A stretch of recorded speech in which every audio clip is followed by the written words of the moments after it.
इमाम हसन कहते हैं मेरी अम्मा सारे काम करती थी घर के। अब तो शहजादे हैं ना हमारे बच्चे, काम और बच्ची, यानी बच्ची मेके से वापस आती है तो सबसे बड़ा दुखड़ा ये सुनाती है कि वो काम बड़ा कराते हैं। यही है ना दुखड़ा? हाँ ना तो करें। सबसे बड़ा दुखड़ा क्या है? पता नहीं क्या कराते होंगे, हाल नहीं चलवा लेते कहीं, या कुछ चक्की नहीं पिसवा लेते, पता नहीं कौन सा ऐसा काम है। और मैं, आप नाराज ना हो जाना, मैं भी बेटी का बाप हूं, मैं भी बहनों का भाई हूं, मैं भी इस बात को समझता हूं, लेकिन एक बात जहन में रखना कि ये बात नहीं है कोई करने वाली कि सारे बच्ची के माँ बाप जमा होकर पहुंच जाते हैं हमारी बच्ची जी काम बड़े करती है। मसलन क्या करती है, क्या करती है वो? आओ मैं बताऊं मेरे मुस्तफा की बेटी क्या करती थी। मैंने सैकड़ों दफा ये बात की है और मेरा दिल करता है रोजाना करूं, फिर करता हूं। दुनिया में कोई इतना गरीब है जिसकी बेटी इतना काम करे कि हाथों पे छाले पड़ जाए? है कोई इतना गरीब तो उठ के बताए कि मेरी बेटी ससुराल में इतना काम करती है कि छाले पड़ जाते? मैं दिखाता हूं, मेरे रसूल की शहजादी को छाले पड़ जाते। कच्चा मकान, जनाबे फातिमा जनाबे फिजा की लौंडी थी, उनसे मिट्टी मंगाती और घर में लेपा पोती करती, फिर झाड़ू देती। इमाम हसन और हुसैन के दरमियान पूरे साल का फर्क नहीं, 11 महीने का फर्क। दोनों बच्चों को संभालती।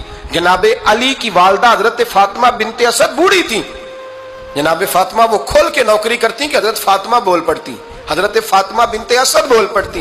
कहती बेटे फातिमा मेरा इतना ना ख्याल रखा कर, तेरे अपने भी बच्चे हैं। जनाबे फातिमा फरमाती आप सिर्फ अली की माँ तो नहीं ना, आप मेरी भी तो माँ है ना। यहाँ बीबियां फलसफा बयान करती हैं, वो कहती हैं जी किस हदीस में आया है सास ससुर की खिदमत फर्ज है? मैंने कहा किसी में भी नहीं आया। हम क्या कह रहे हैं, किसी में भी नहीं आया, लेकिन ये तो आया है ना कि शौहर राजी हो तो अल्लाह राजी रहता है। तो अगर शौहर माँ बाप की खिदमत से राजी होता है तो करो खिदमत, इसको तो राजी करना है ना, इस पर तो तवज्जो दो। हजरत फातिमा फिर चक्की पीसती। चक्की चक्की ये आसान जुमला नहीं कह जाते हैं हम, सुन लेते हैं आप।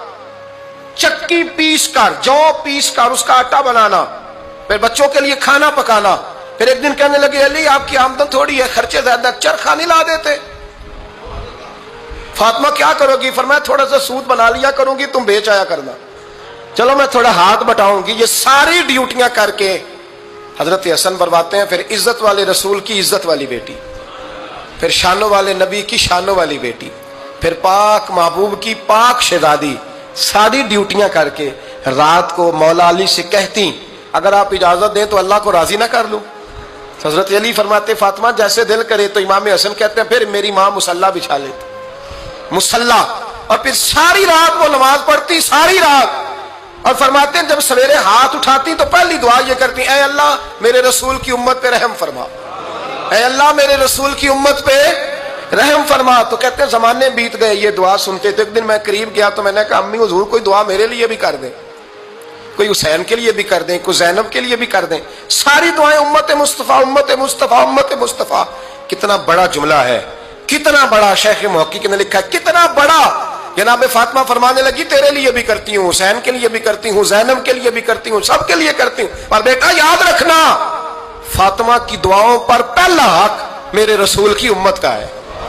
फातिमा की असल में बात बहुत खुशी की सुना दी मैंने आपको, लेकिन आप वहीं सुस्त के सुस्त रह गए।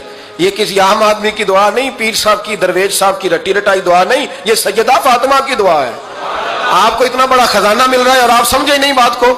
हजरत फातिमा फरमाने लगी मेरी दुआओं पर सबसे ज्यादा हक मेरे रसूल की उम्मत का है, तो मैं ये हक हमेशा अदा करती रहूंगी, मैं उन्हें दुआएं हमेशा देती रहूंगी।